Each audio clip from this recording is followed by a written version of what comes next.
Welcome. My name's John Brooker, and today we'll be reading from an article by Patrick J. Buchanan, given this January, on the Travel Ban Firestorm. Patrick J. Buchanan is a founding editor of the American Conservative and the author of the book The Greatest Comeback: How Richard Nixon Rose from Defeat to Create the New Majority. The hysterical reaction to the travel ban announced Friday is a portent of what is to come if President Donald Trump carries out the mandate given to him by those who elected him. The travel ban bars refugees for 120 days. From Syria, refugees are banned indefinitely, and a 90-day ban has been imposed on travel here from Iraq, Syria, Iran, Libya, Sudan, Somalia, and Yemen. Was that weekend-long primal scream really justified? As of Monday, no one was being detained at a U.S. airport. Yet the shrieking had not stopped. All 5 stories on page 1 of Monday's Washington Post were about the abomination. The New York Times editorial, trashing American ideals and security, called it bigoted, cowardly, xenophobic, Islamophobic, un-American, unrighteous. This ban went the weekend well is the Muslim ban of the Trump campaign. But how so? When not one of the 6 largest Muslim countries, Indonesia, India, Pakistan, Bangladesh, Egypt, Turkey, was on the list. Missing also were 36 other Muslim countries.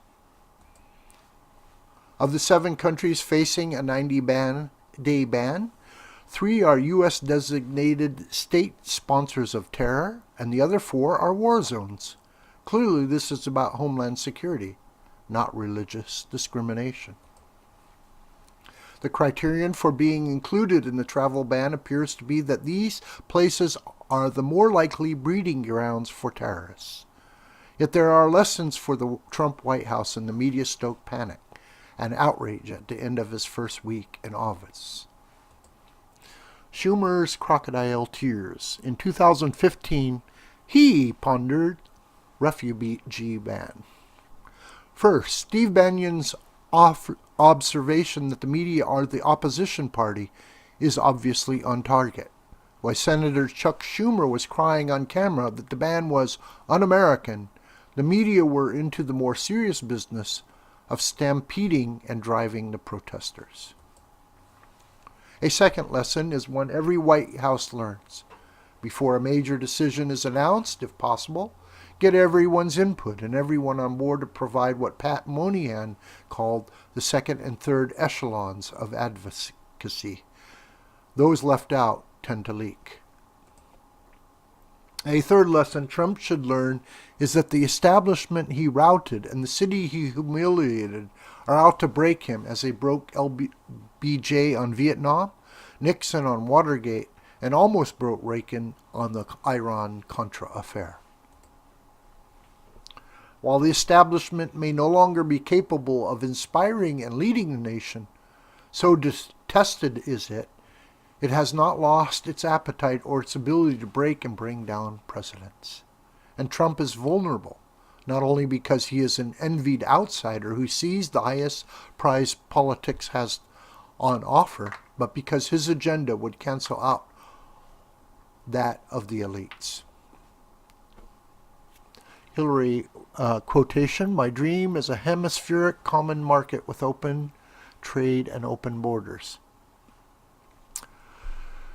They believe in open borders, free trade, globalization. Trump believes in securing the southern border, bringing U.S. industry home, economic nationalism, and American first.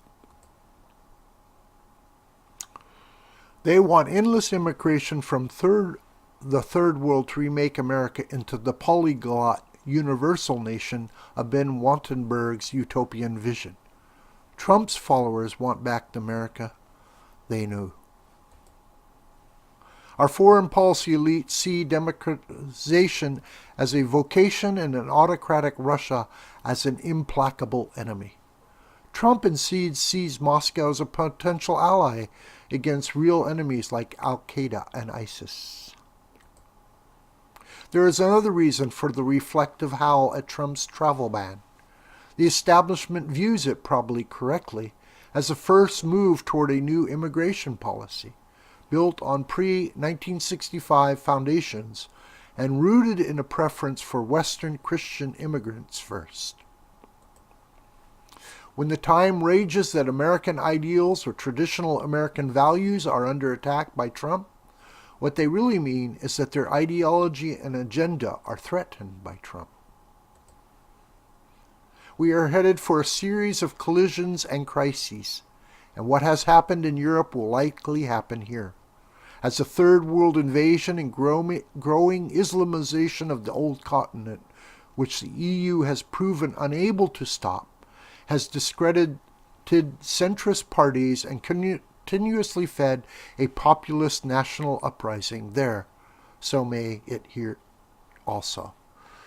So Angela Merkel originally welcomed, because of the low birth rate in Germany, Muslim refugees. However, after losing Berlin, her party is now changing its mind, as this cartoon shows.